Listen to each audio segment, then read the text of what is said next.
नमस्कार साथियों, स्वागत है आप सभी का। आज के इस वीडियो में हम इंडियन राइटर्स इन इंग्लिश, जी हाँ, वो भारतीय लेखक जो आंग्ल भाषा में अर्थात अंग्रेजी भाषा में लिखा करते थे, लिखते हैं, उनके बारे में बात कर रहे हैं। आज सबसे पहले हम बात करेंगे रासीपुरम कृष्णा स्वामी अय्यर नारायण स्वामी अर्थात आर के नारायण की। जो इंडियन राइटर्स जो कि इंग्लिश में लिखते थे, उनमें सबसे बड़े जाइंट फिगर्स में से वन ऑफ देम है। बहुत खूबसूरत इनकी कलम थी और कलम से निकले हुए अल्फाज जो हैं उससे भी ज़्यादा बेहतरीन, ज़्यादा खूबसूरत। आप पीछे इनकी खुद की तस्वीर के अलावा कुछ और तस्वीरें भी आप देख ही रहे होंगे। ये तस्वीरें जो हैं बयान करती हैं इनकी कहानियों को, इनके कलम से निकले हुए जो जज्बात हैं उनको बयान करती हैं। एक्चुअल में कार्टून्स जो बनाए गए हैं, ये कैरिकेचर्स जो हैं, इन्हीं के बहुत एक्सट्रीमली टैलेंटेड छोटे भाई आर के लक्ष्मण साहब जो हैं उन्होंने बनाए। ये जो कहानियाँ लिखते थे उनके लिए कार्टून्स, कैरिकेचर्स जो है इनके भाई तैयार करते थे। उनकी भी चर्चा होगी। पहले हम इनकी बात करते हैं और फिर आगे बढ़ते हैं सिलसिलेवार तरीके से। अगली स्लाइड पे कुछ तस्वीरें और आप देख सकते हैं। ठीक है, चलिए आगे बढ़ेंगे, आप देखते रहिएगा बाद में। सबसे पहले हम बात करेंगे इनकी जीवन की, लाइफ हिस्ट्री की हम इनकी बात कर लेते हैं। पेन मैं चेंज कर लेता हूं। I like the red, so give me the red. Life history की बात कर रहे हैं पहले। तो राशीपुरम कृष्णा स्वामी अय्यर नारायण स्वामी, जिनको हम शॉर्ट में आर के नारायण कहते हैं, ठीक है, known as R K Narayan, was born on October 10, 1906। 10 अक्टूबर 1906 को जन्म हुआ था मद्रास में, जिसे अब हम चेन्नई नाम से जानते हैं भारत में, and passed away on May 13, 2001। और 13 मई 2001 को इनकी मृत्यु होती है। ठीक है, उस जमाने में हम पढ़ते थे, इनको कॉलेज स्टूडेंट्स हुआ करते थे उस जमाने में, है ना। He was one of the most prominent Indian authors writing in English and is widely regarded for his vivid story telling which captured the essence of Indian life and culture. Bharatiya Jeevan, भारतीय संस्कृति, इन सब को उन्होंने अपनी रचनाओं के माध्यम से बहुत अच्छे से इन्होंने प्रस्तुत किया। Narayan is best known for his creation of Malgudi, a fictional south Indian town. इन्होंने एक काल्पनिक दक्षिण भारतीय कस्बा नाम इन्होंने दिया मालगुडी, उसकी रचना करी। ठीक है, जैसे आप थॉमस हार्डी को वेसेक्स के लिए जानते हैं, वैसे ही आर के नारायण को इनकी मालगुडी के लिए जानते हैं। फिर आगे चल करके इनकी बहुत सारे नॉवेल्स, बहुत सारी शॉर्ट स्टोरीज, सभी में बैकड्रॉप के अंदर इन्होंने मालगुडी को यूज किया। ठीक है, इनकी एजुकेशन की बात करें तो Narayan spent his early education in Madras, शुरुआती शिक्षा मद्रास में ली, and later move to Mysore, Karnataka में पड़ता है, to attend Maharaja's college. Mysore में महाराजाज कॉलेज है, वहां चले गए। Despite struggling initially, he graduated with a bachelor's degree in arts. शुरुआत में संघर्ष रहा, लेकिन बाद में उन्होंने बैचलर की इनको डिग्री मिल गई, ग्रेजुएट हो गए। अर्ली करियर की बात करें, लेखन कार्य की बात करें, या इन्होंने प्रारंभिक तौर पे क्या कार्य किया आजीविका कमाने के लिए, तो इन्होंने बतौर टीचर काम किया था। He started his career as a teacher, but soon turned to writing. Teacher के तौर पे शुरुआत करी थी, लेकिन जल्द ही कलम को इन्होंने पकड़ लिया, लेखनी को पकड़ लिया। After realising that literature was his passion, जब इनको ये एहसास हो गया कि लिटरेचर ही मेरा जीवन है, तब उन्होंने पढ़ाना छोड़ दिया और लिखना शुरू कर दिया। इनका पहला नोवेल स्वामी एंड फ्रेंड्स 1935 में आया था, सन 1935 में, और उससे उसको इंस्टेंट फेम मिल गई थी, तुरंत प्रसिद्ध हो गए थे, रातों रात स्टार बन गए थे। ठीक है, लेकिन ये ऐसे ही नहीं आया था। ब्रिटिश ऑथर हैं ग्राहम ग्रीन, जी हां, ग्राहम ग्रीन, उन्होंने रेकमेंड किया था एक पब्लिशर को कि भैया एक आर के नारायण नाम का व्यक्ति है, अच्छा लिखता है, उसकी किताब पब्लिश करना जरा। तो उस ब्रिटिश ऑथर ने रेकमेंड किया, तब इनका स्वामी एंड फ्रेंड्स 1935 में पब्लिश हुआ और इनको इंस्टेंट फेम जो है मिल गई और एक स्थापित लेखक जो है बन गए। उसके बाद में ग्राहम ग्रीन जो है इनके ताउम्र दोस्त रहे, इनके मेंटोर रहे। ठीक है, तो ये इनके अर्ली करियर की बात रही। अब थोड़ा सा एक बार बीच में हम इनके भाई के बारे में बात कर लेते हैं, ज़्यादा लंबा चौड़ा नहीं खींचेंगे, है ना। लेकिन जितने टैलेंटेड आर के नारायण कलम के साथ थे, उतने ही टैलेंटेड इनके छोटे भाई आर के लक्ष्मण अपनी कलम से कार्टून बनाने में टैलेंटेड थे। जी हाँ, कार्टून बनाने में। इनके भाई का नाम क्या था? Are K Lakshman. देखिएगा, आर के नारायण से younger brother R K Laxman was a famous Indian cartoonist. Hindustan के सबसे बड़े कार्टूनिस्ट थे, known for his creation the common man. और उन्होंने कॉमन मैन नाम से कार्टून जो है बनाया था, उसके लिए जाने जाते थे। ये रहा कॉमन मैन, देख पा रहे हैं आप यहाँ पे? ठीक है। A character who appeared in his daily cartoons published in the times of India. अखबार आता था टाइम्स ऑफ इंडिया, उसमें जैसे अपने राजस्थान पत्रिका में, इनमें दैनिक भास्कर में एक कोना सा आता है झरोका, उसमें कार्टून सा आता है कि एक पॉलिटिकल कमेंट, कभी सोशल कमेंट, ठीक है, इत्यादि करते हुए। तो वैसे ही टाइम्स ऑफ इंडिया में ये द कॉमन मैन जो है ये इन्होंने तैयार किया था और रोज आता था ये। ठीक है, किसी पॉलिटिकल कमेंट्स के साथ, किसी सोशल कमेंट्री के साथ, या कोई अदर इशू पे कमेंट्री के साथ में। जैसे ये देखिए, महंगाई पे कमेंट कर रखा है कि बेचारा कॉमन मैन खड़ा है और पेट्रोल पंप ने ये नोजल जो है बंदूक की तरह से इस पे तान रखी है। अर्थात आम आदमी जो है, कॉमन मैन जो है, महंगाई से त्रस्त है, जो कि फ्यूल की वजह से है।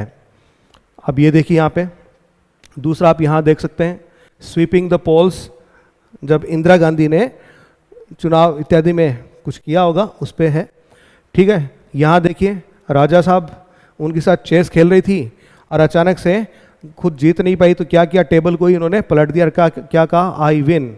और नीचे क्या लिखा, डेमोक्रेटिक अप्रोच। पॉलिटिकल कमेंट्री है। तो इस तरह के कार्टून जो है ये दिया करते थे। तो लक्ष्मण के तीखे मजाकिया कार्टूनों ने दशकों तक भारत के राजनीतिक परिदृश्य को दर्शाया और उन्हें व्यापक प्रशंसा भी मिली। व्यंग्यकार के रूप में उनका काम नारायण की कथात्मक कहानियों के समानांतर चला। यानी जितने पॉपुलर ये थे, ठीक, कथाएं लिखते थे, कहानियां लिखते थे आर के नारायण, तो इनके भाई जो हैं बतौर व्यंग्यकार भी प्रसिद्ध थे। दोनों ने भारतीय जीवन पर समृद्ध टिप्पणी पेश करी थी। तो ये तो बात रही इनके भाई की। अब हम बात वापस करेंगे आर के नारायण की। ठीक है, इनकी कुछ प्रमुख रचनाओं की बात करते हैं। प्रमुख रचनाओं में बात करें तो नॉवेल्स लिखे हैं, शॉर्ट स्टोरीज लिखी हैं, एसेज लिखे हैं, ट्रैवलॉग्स लिखे हैं। ठीक, पोइट्री वगैरह इन्होंने नहीं लिखी है, और लिखी भी होगी तो वो इतना इंपॉर्टेंट नहीं है। ठीक है, तो चलिए बात करते हैं सबसे पहले नॉवेल्स की। स्वामी एंड फ्रेंड्स, ये इनका पहला नॉवेल था। हाँ, यहां मैं आपको एक चीज बता दूं कि इनके जो मैं नॉवेल्स यहां पे ले रहा हूं, उन सब की brief, very very brief story जो है वो भी मैं आपको बताने की कोशिश करूंगा, along with the famous characters, क्योंकि आजकल इस तरह के सवाल जो है वो भी पूछ लिए जाते हैं। ठीक, चलिए। The novel is set in the fictional town of Malgudi. Malgudi ही रहता है इनका बैकड्रॉप में। And follows the adventures of a young boy. एक छोटा सा लड़का है जिसका नाम है, पूरा नाम क्या है, स्वामीनाथन, शॉर्ट में स्वामी और स्वामी। ठीक है, एंड हिज फ्रेंड्स, और इसके दोस्त, ये जो मजे करते हैं, कभी रेलवे स्टेशन, कभी क्रिकेट खेलने, गुल्ली डंडा खेलने, है ना, क्या क्या क्या करते हैं, उसी पे डिपेंड, उसी पे कहानी चलती रहती है। It explores Swami's innocent childhood, school life and the small but significant incidents that shape his early years. इनके बारे में कहानी है। मैन कैरेक्टर्स की बात करें तो स्वामी है, राजम जो कि स्वामी का मित्र है, मणि ये भी मित्र हैं, और एक स्कूल के हेडमास्टर साहब हैं। ठीक है, ये मुख्य यहाँ इसमें किरदार हैं। ओके, चलिए फिर आगे बढ़ चलते हैं। स्वामी एंड फ्रेंड्स के बाद में द बैचलर ऑफ आर्ट्स 1937 में आया था। ठीक है, this coming of age novel follow Chandran, ये कहानी है चंद्रन नाम के एक व्यक्ति की। A young man navigating the complexities of university life. क्या दिखाया गया है? Complexities of university life, romance and the societal pressures of marriage. इन तीन चीजों को थीम के तौर पे, कहानी के तौर पे इसमें लिया गया है। It portrays his journey from idealism to self realisation. ये चंद्रन की यात्रा जो कि उसके आदर्शवाद से यथार्थवाद तक चलती है, उसको दिखाया गया है। मुख्य पात्र चंद्रन है, मालती है जो जिससे चंद्रन प्रेम करता है, और चंद्रन के पेरेंट्स हैं, ये इसके मुख्य पात्र हैं। तो मुख्य पात्र से चंद्रन और मालती हो जाते हैं। फिर आगे देखें, द डार्क रूम, ये आया था 1938 में। कहानी क्या है? कहानी है सावित्री की, ए ट्रेडिशनल इंडियन हाउसवाइफ जो कि पारंपरिक गृहिणी है, and her troubled marriage to the authoritarian Ramani. Ramani नाम के व्यक्ति के साथ में शादी हुई है जो इसको दबा के रखता है, मतलब इस पर अत्याचार करता है। The novel explores Savitri's struggles for self worth, कि मेरी खुद की पहचान क्या है इन पैट्रियार्कल सोसाइटी, एक पितृसत्तात्मक समाज में मेरा खुद का अस्तित्व क्या है, उस अस्तित्व को तलाशती हुई कहानी है द डार्क रूम। मुख्य किरदार के रूप में सावित्री है, रमानी है, और उनके बच्चे सुमति, बाबू एंड कमला। फिर बारी आती है द इंग्लिश टीचर की, 1945 में लिखा था, पब्लिश हुआ था। ये सेमी ऑटोबायोग्राफिकल नॉवेल है। इंग्लिश टीचर, जी हाँ, क्योंकि पहले खुद भी क्या थे, टीचर थे। तो फोकस इज ऑन कृष्णा। किसकी कहानी है? Krishna, an English teacher, and his deep grief after the death of his wife Sushila. Sushila की मृत्यु के बाद में जो गहरा दुख पहुंचता है, उस दुख को इस कहानी में दिखाया गया है, जो इसकी पत्नी है Sushila. The story follows his journey from of coping with loss and finding spiritual solace. मुख्य किरदार कृष्णा, सुशीला, लीला। लीला इनकी बेटी है, और एक हेडमास्टर साहब हैं। फिर देखें 5 नंबर, मिस्टर संपत, 1949 में लिखा था। कहानी है the novel revolves around the humorous and often chaotic life of Srinivas. Srinivas की एक बहुत ही अव्यवस्थित और हास्यास्पद लाइफ चल रही है, उसके इर्द गिर्द कहानी घूमती है। श्रीनिवास कौन है? An editor of a newspaper, एक अखबार के संपादक हैं। And his encounters with mister Sampath, और मिस्टर संपत के साथ जो उनकी मुलाकातें होती हैं। और ये कौन है? एक प्रिंटर है, ये एडिटर है और ये एक प्रिंटर है। Together they venture into the film industry, दोनों साथ में फिल्म इंडस्ट्री में कदम रखते हैं। विद अनएक्सपेक्टेड रिजल्ट्स, जिसके अप्रत्याशित परिणाम निकलते हैं। मुख्य किरदार इसमें 2 हैं, श्रीनिवास और मिस्टर संपत, और तीसरे हैं रवि जो कि एक फिल्म मेकर है। फिर देखें नंबर 6, द फाइनेंशियल एक्सपर्ट, 1952 में आया था। ठीक, story Margayya, a financial adviser helps villagers with loans and finances. ठीक, मरगैया क्या है? एक फाइनेंशियल एडवाइजर है, गांव वालों को लोन देता है, सलाह देता है लोन पे। His greed and ambition lead to his eventual downfall. अत्यधिक लालची है, अत्यधिक महत्वाकांक्षी, इसकी वजह से इसका पतन होता है। The novel humorously portrays the follies of ambition and the unpredictability of life. ठीक, महत्वाकांक्षा वश क्या क्या गलतियां करता है और जीवन की अनप्रेडिक्टेबिलिटी क्या है, यही कहानी है इसमें। मरगैया के साथ में बालू दूसरा कैरेक्टर है जो इसका बेटा है, और तीसरे है डॉक्टर पाल। फिर नंबर 7 है वेटिंग फॉर द महात्मा। ये महात्मा शब्द महात्मा गांधी के लिए लिया गया है। ठीक है, भारत की जो आज़ादी का संग्राम था उसके इर्द गिर्द कहानी है। श्री राम जो कि युवा व्यक्ति है, infatuated with a freedom fighter named Bharati. Bharati नाम के फ्रीडम फाइटर के साथ इनफैचुएटेड है। His personal journey is intertwined with India's struggle for freedom and he even has encounters with Mahatma Gandhi. Mahatma Gandhi से भी इसकी मुलाकात होती है, आज़ादी के लिए लड़ता है. श्री राम, भारती और महात्मा गांधी, ये इसमें 3 कैरेक्टर हो जाते हैं. सबसे इंपॉर्टेंट इनका सबसे चर्चित नॉवल था द गाइड, 1958 में आया था. कहानी है एक व्यक्ति जिसका नाम है राजू, जो कि पहले एक टूर गाइड हुआ करता था और बाद में एक स्पिरिचुअल गुरु बन जाता है. ठीक, after a complex relationship with the dancer named रोजी. रोजी नाम की एक डांसर होती है, उसके साथ उसके रिलेशन उसे इस मोड पे पहुंचा देते हैं कि फिर वो क्या बन जाता है, वो बन जाता है एक स्पिरिचुअल गुरु बन जाता है. ठीक है, तो Raju's life takes unexpected turns leading to his role as a reluctant holy man. Reluctant यानी ये स्पिरिचुअल व्यक्ति बनना नहीं चाहता था, इच्छा नहीं थी, लेकिन बन जाता है परिस्थितियों बस. The novel explores themes of redemption and identity. Character कौन है? राजू और रोजी, जिसका नाम नलिनी भी है. ठीक है, और मार्को जो कि रोजी का हस्बैंड है. ठीक है, जब ये डांसर नहीं होती है तब इसका नाम रोजी है, डांसर बनने के बाद में इसका नाम क्या हो जाता है? नलिनी हो जाता है. इस पर फिल्म भी बनी थी जिसकी चर्चा मैं थोड़ा आगे करूंगा. पहले आप देखिए the man eater of Malgudi, 1961 में आया था. नटराज किरदार है इसमें. ए माइल्ड मैनर्ड प्रिंटर इन मालगुडी. ये मालगुडी में क्या है? एक माइल्ड मैनर्ड प्रिंटर है, प्रिंटिंग प्रेस का मालिक है. इसी किरदार का जिक्र जो है वेंडर ऑफ स्वीट्स में भी होता है. ठीक है, इसी नटराज जो कि एक वेंडर है, इसका जिक्र कहां होता है?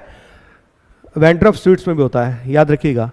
Has his life disrupted by the arrival of Vasu, A taxidermist with violent tendencies. एक टैक्सीडर्मिस्ट है वसु, उसके आगमन से इसके जीवन में उथल पुथल हो जाती है. Vasu's presence grows increasingly dangerous, symbolizing the clash between good and evil. मुख्य किरदार नटराज है, वसु है और शास्त्री है जो कि नटराज का असिस्टेंट है.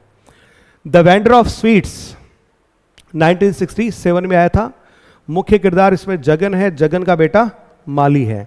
तो जगन कौन है? ए ट्रेडिशनल स्वीट वेंडर है, एक पारंपरिक मिठाई विक्रेता.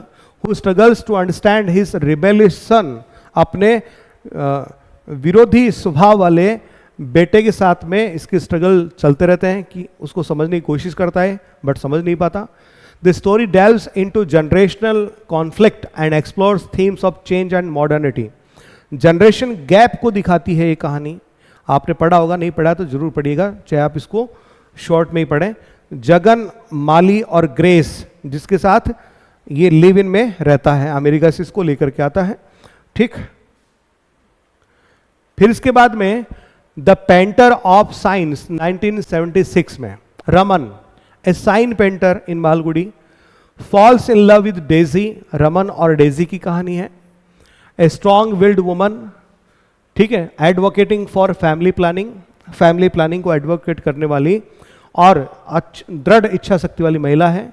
The novel explores the contrast between Raman's simple life and Daisy's modern outlook. Raman बेचारा सिंपल, डेजी मॉडर्न, दोनों के बीच में संघर्ष, और कहानी का नाम पड़ गया the painter of science. Character कौन है? रमन और डेजी. फिर अ टाइगर फॉर मालगुडी 1983 में आया. This philosophical novel is told from the perspective of a tiger, Raja. Tiger का नाम क्या है? Raja. Who experiences life in captivity and freedom. जो कैद में और आज़ादी में दोनों में जीवन कैसा होता है उसका अनुभव लेता है. Through it's interactions with A says. कब? जब इसकी मुलाकात एक साधु से होती है. The tiger gains spiritual insights. फिर ये आध्यात्मिक बन जाता है. मुख्य कैरेक्टर कौन है? राजा है, द टाइगर. द मास्टर जो कि एक साधु है, और कैप्टन द टाइगर्स कैप्टर. फिर टॉकेटिव मैन 1986. TM यानी talkative man narrates his interactions with a mysterious stranger. एक रहस्यमय अजनबी के साथ में जो इंट्रैक्शंस होते हैं इस टॉकेटिव मैन के, उसको बयान करता है. Doctor Rann who arrives in Malgudi claiming to be from an international organization.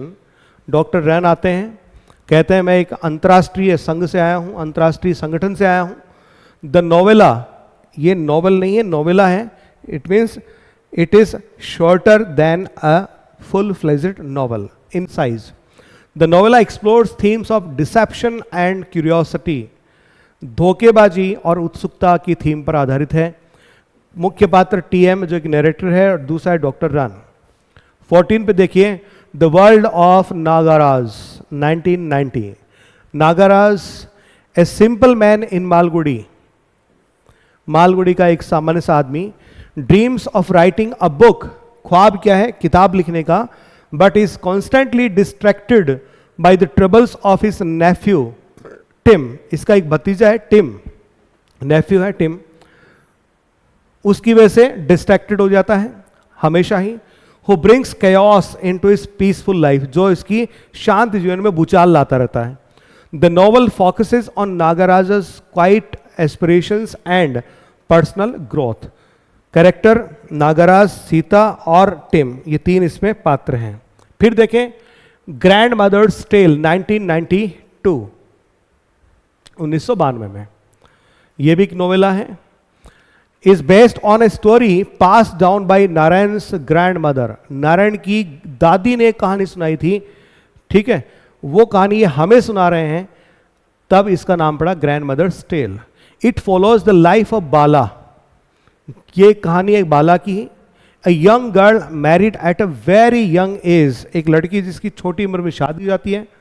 And her adventures as she travels to find her missing husband. पति खो जाते हैं, उनको ढूंढने की जो दौरान जो यात्राएं करती है उसकी कहानी है. बाला और विश्वा जो कि बाला के पति हैं, ये इसमें मुख्य पात्र हैं. ठीक, अब इनकी शॉर्ट स्टोरी कलेक्शन जो है उसकी बात कर ली जाए. शॉर्ट स्टोरी कलेक्शन में सबसे फेमस जो हुई वो थी मालगुडी डेज, जिस पर टीवी सीरियल भी बना. इसके बारे में भी आगे बात करूंगा. A collection of short stories set in Malgudi 1943 में आया था. An astrologer's day and other stories 1947, 1947 में, ठीक है, जिसमें एन एस्ट्रोलॉजर्स डे जो इसकी बहुत ही प्रसिद्ध कहानियों में से एक है, वो इसी का एक पार्ट है. Lolly rod and other stories, ये भी क्या है, शॉर्ट स्टोरी कलेक्शन है. A horse and to gods, जिसमें एंथोलॉजीज से जुड़ी हुई कुछ कहानियां हैं. Under the banyan tree and other stories, ये भी शॉर्ट स्टोरी कलेक्शन है. ठीक, फिर एसेज एंड ट्रेवलॉग्स की बात करें तो नेक्स्ट संडे एक निबंधों का संग्रह है. माई डेटलेस डायरी, ये यात्रा वृतांत है, ए ट्रेवलॉग है about his experiences in the United states. यानी अमेरिका ये गए थे, वहां के अनुभवों को माई डेटलेस डायरी में उन्होंने उतारा है. The emerald route, a travel book about Karnataka, his home state, Karnataka के बारे में है. अ राइटर्स नाइटमेयर, ये भी निबंधों का संग्रह है. फिर देखें अवार्ड एंड रिकॉग्निशन. जी हाँ, अवार्ड एंड रिकॉग्निशन पे बात करते हैं. तो इनको जो साहित्य अकेडमी अवार्ड मिला था ये 1958 में नहीं है, 1960 में, याद रखिएगा 1960 में है, पहला है. ठीक है, पहला साहित्य अकेडमी अवार्ड. पद्म भूषण 1964 में है, जो कि सिविलियन अवार्ड है. एसी मेंशन मेडल मिला इनको रॉयल सोसाइटी ऑफ लिटरेचर की तरफ से. पद्म विभूषण भी इनको दिया गया मौत से, इनकी मृत्यु से 1 साल पहले. लिटरेचर नोबेल प्राइज नॉमिनेशन, जी हाँ, लिटरेचर के लिए जो नोबेल पुरस्कार दिए जाते हैं उसके नॉमिनेशन के लिए भी गए. Though he did not win, he was nominated for the Nobel prize in literature multiple times. Nominated कई बार हुए, हालांकि नोबेल पुरस्कार जीत नहीं पाए. इसके अलावा honorary membership of the American academy of arts and letters, ठीक है, 1982 में. और जब इनका नोवेल द गाइड जो है, इस पर मूवी बनी गाइड नाम से, ठीक है, तो इनको फिल्म फेयर अवार्ड दिया गया फॉर बेस्ट स्टोरी. 1968। ठीक है, अब चलिए आगे इनके वर्क्स के ऊपर जो फिल्म या सीरियल्स बने उनकी बात करेंगे। सबसे पहले बात करते हैं मालगुडी डेज। 1986 में one of the most beloved Indian television series, आपने भी देखी होगी, मैंने तो बिल्कुल देखी है। जब शुरू होता था तो black and white cartoon caricatures जो है ताना ना ना ना ऐसे ग्रेट धुन के साथ में वो पीछे बैकग्राउंड में दिखाए जाते थे और फिर कहानी शुरू होती थी, बिल्कुल ग्रामीण अंचल की कहानी। कभी इन्होंने हाई क्लास अरिस्टोक्रेटिक सोसाइटी के लिए नहीं लिखा, ये लिखते थे मिडिल क्लास सोसाइटी के लिए, तो उनको बेहतरीन तरीके से ये व्यक्त कर पाते थे। मालगुडी डेज जरूर देखिएगा, नहीं देखा है तो। ठीक है, तो मालगुडी डेज इन्होंने इनके जो नोवेल था उस पर मालगुडी डेज जो है सीरियल बनाया गया। Shankar Nag and later by Kavita Lankesh इन्होंने डायरेक्ट किया था। The show was based on Narayan stories from Malgudi Days. Malgudi Days जो उन्होंने लिखी वहां से आधार लिया कहानियों का। And starred master Manjunath as Swami. Master Manjunath ने स्वामी की भूमिका निभाई थी। This series remains iconic in Indian television history. भारतीय टीवी जगत के इतिहास में आइकॉनिक सीरियल था ये। ठीक है, फिर द गाइड, इस पर फिल्म बनी 1965। Highly acclaimed Hindi film directed by Vijay Anand. ये है देव आनंद साहब के बड़े भाई, जिनको लोग प्यार से गोल्डी आनंद भी कहते थे। Based on are K Narayan novel the guide, it was a commercial success. ठीक है, कॉमर्शियली ये फिल्म बहुत ही सफल हुई, बहुत सुपर डुपर हिट थी। And regarded as one of the greatest films in Indian cinema. भारतीय सिनेमा जगत की सबसे महानतम फिल्मों से एक मानी जाती है। ठीक, non for its rich story telling, music and performance, सबके लिए बहुत शानदार थी। इसका स्टार कास्ट की बात करें तो इसमें देव आनंद साहब जो हैं राजू के किरदार में नजर आते हैं। ए फॉर्मर टूर गाइड, पहले टूर गाइड का काम करते थे, हु ट्रांसफॉर्म्स इनटू स्पिरिचुअल गुरु, बाद में स्पिरिचुअल गुरु बन जाते हैं परिस्थितिवश। वहीदा रहमान ने रोजी की भूमिका निभाई है, बाद में डांसर बन जाती है, तब इनका नाम नलिनी हो जाता है। ठीक है, जो इनकी शादी जो है एक व्यक्ति के साथ में होती है जो कि आर्किटेक्ट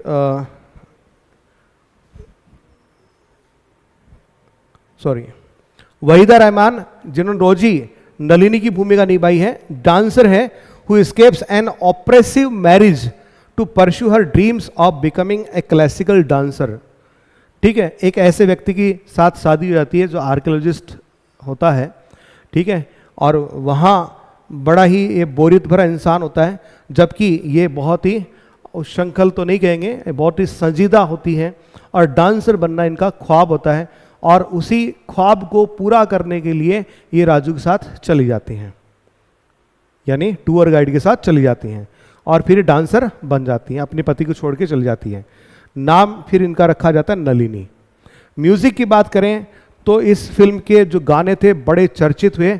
आज फिर जीने की तमन्ना है, आज फिर मरने का इरादा है, ये गाता रहे मेरा दिल और पिया तो से नैना लागे रे, ये तीन गाने बहुत बड़ी सक्सेस जो है हुए साबित हुए थे उस जमाने में।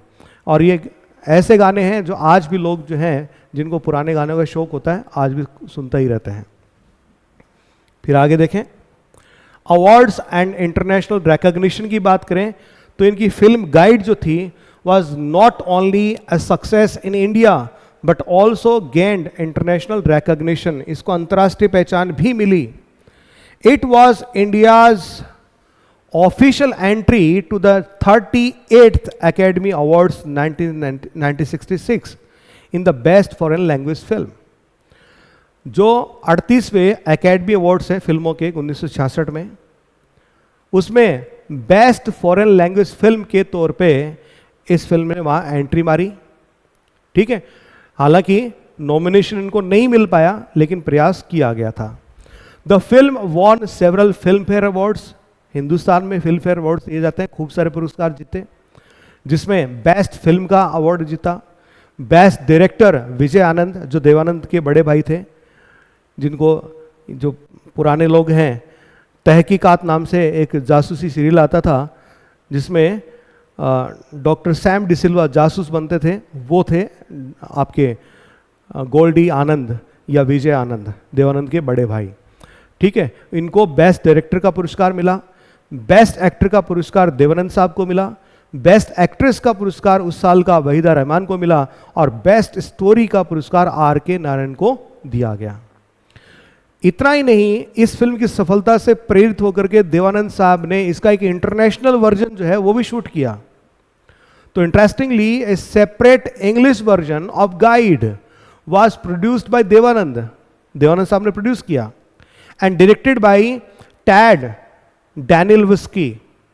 ठीक है, उन्होंने एक फॉरेन डायरेक्टर थे टैड डैनियलवस्की, उन्होंने क्या किया, डायरेक्ट किया in collaboration with Nobel prize winning author Pearl S Buck, जो कि नोबेल प्राइज विनिंग ऑथर थे, उनके साथ मिलकर के किया है।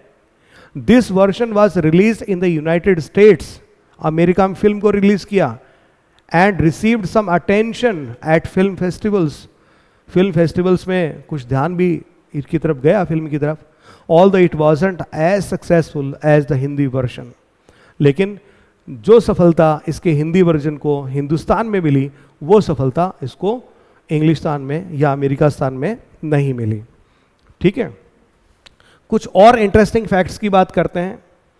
ग्राहम ग्रीन का इन्फ्लुएंस, ग्राहम ग्रीन इनके मित्र भी थे, इनके मेंटोर भी थे। स्वामी एंड फ्रेंड्स जो पब्लिश हुआ पहला, इनके रिकमेंडेशन पे ही इनको मिला था publisher.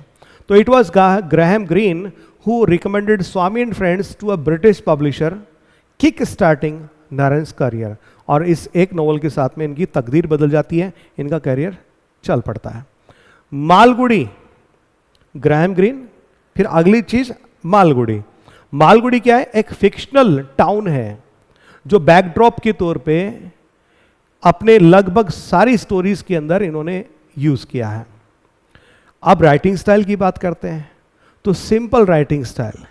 Narayan was known for his simple profound writing style. Simple थी लेकिन बहुत प्रोफाउंड, गहराई तक पकड़ थी उनकी। His novels often centred on ordinary people, याद कीजिएगा, ordinary people and their everyday lives, making his works relatable and timeless. यानी सामान्य लोग और उनकी सामान्य जो दिनचर्या है वो इनकी राइटिंग स्टाइल का हिस्सा थे, और इसी ने नारायण साहब की जो राइटिंग स्टाइल है उसको रिलेटेबल और टाइमलेस बना दिया। लॉन्गेटिविटी की बात करें, यानी कितने लंबे समय तक इन्होंने लिखा, सोचिए आप। इनका पहला जो नोवेल आया था 1935 में आया था, स्वामी एंड फ्रेंड्स। ठीक है, और अंतिम कब आया था, 1992 के अंदर, ग्रैंड मदर्स टेल। ठीक है, कब, एट द एज ऑफ 86, यानी 86 की एज में भी ये राइटिंग करियर में सक्रिय थे। लोग 60 साल की उम्र में रिटायर हो जाते हैं, ये उसके 26 साल बाद तक भी क्या कर रहे थे, काम कर रहे थे। So Narayan's ability to capture the essence of Indian life with humour and compassion, दया, करुणा और हास्य के साथ में भारतीय जो जीवन है, जनमानस है, उसको कैप्चर करना makes him a giant in Indian literature. इस चीज ने उनको इंडियन लिटरेचर का एक जायंट फिगर बना दिया, बड़ा फिगर बना दिया। And his works continue to be read and celebrated by generations of readers worldwide. और पूरी दुनिया में इनको आज भी लोग जो हैं पढ़ते हैं।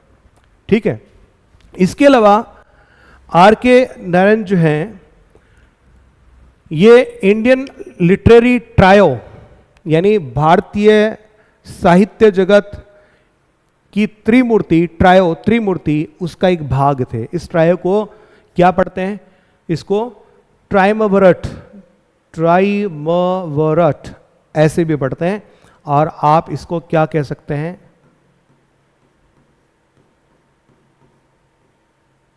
त्रिमूर्ति भी कह सकते हैं।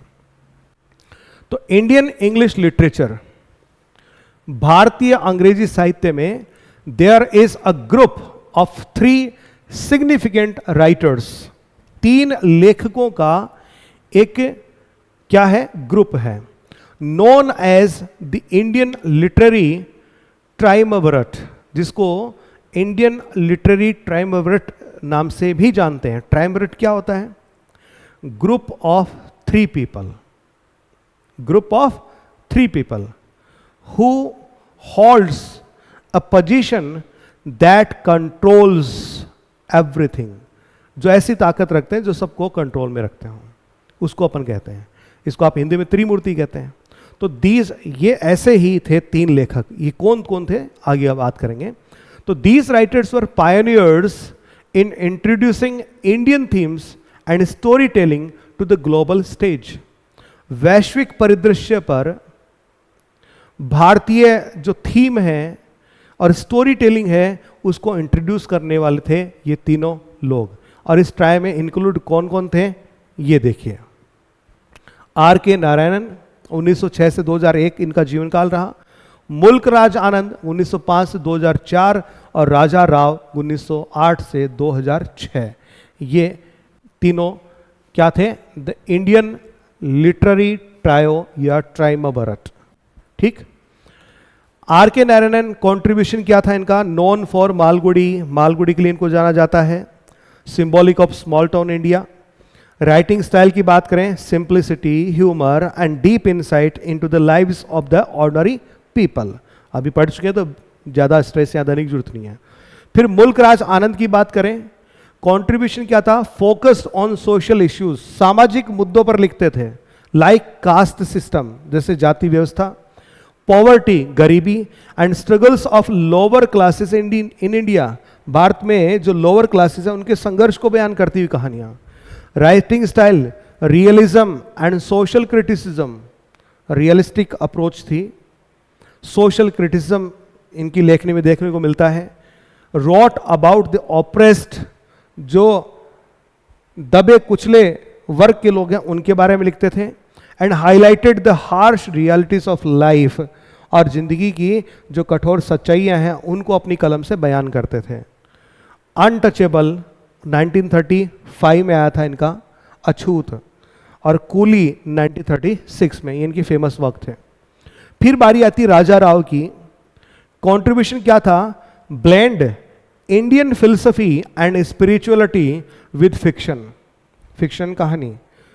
यानी इन्होंने क्या किया? भारतीय दर्शन और भारतीय आध्यात्मिकता को कहानियों में मिलाया, उनका मिश्रण तैयार करके परोसा। Showcasing cultural and spiritual dimensions of India, और भारतीय सांस्कृतिक और आध्यात्मिक जो डायमेंशंस हैं उनको दिखाया दुनिया को। राइटिंग स्टाइल की बात करें तो फिलोसॉफिकल थी writing style, and explores metaphysical aspects of life, और जीवन के जो मेटाफिजिकल एस्पेक्ट्स हैं उनके बारे में लिखा। His stories are deeply rooted in Indian tradition and culture, भारतीय परंपरा, भारतीय संस्कृति में गहराई से जुड़ी हुई है इनकी कहानियाँ। और इनकी सबसे फेमस नॉवल जो है वो है कांथापुरा, 1938 में आया था। तो दोस्तों आज के इस वीडियो में हमने बात करी है किसकी? R.K. नारायण की। ठीक है, R.K. नारायण की हमने बात करी है, जिनका पूरा नाम है रासीपुरम कृष्णा स्वामी अय्यर नारायण स्वामी, यानी R.K. नारायण। तो दोस्तों उम्मीद करता हूँ आपको वीडियो पसंद आया होगा। सारे फैक्ट्स जो इनसे जुड़े हैं वो मैंने आपको सर्व किए हैं और आपके एग्ज़ाम में काफ़ी हेल्पफुल रहेंगे। इसी उम्मीद के साथ अगले वीडियो में फिर से मुलाकात करूंगा। तब तक के लिए इजाज़त दीजिएगा। बहुत बहुत धन्यवाद। Thank you.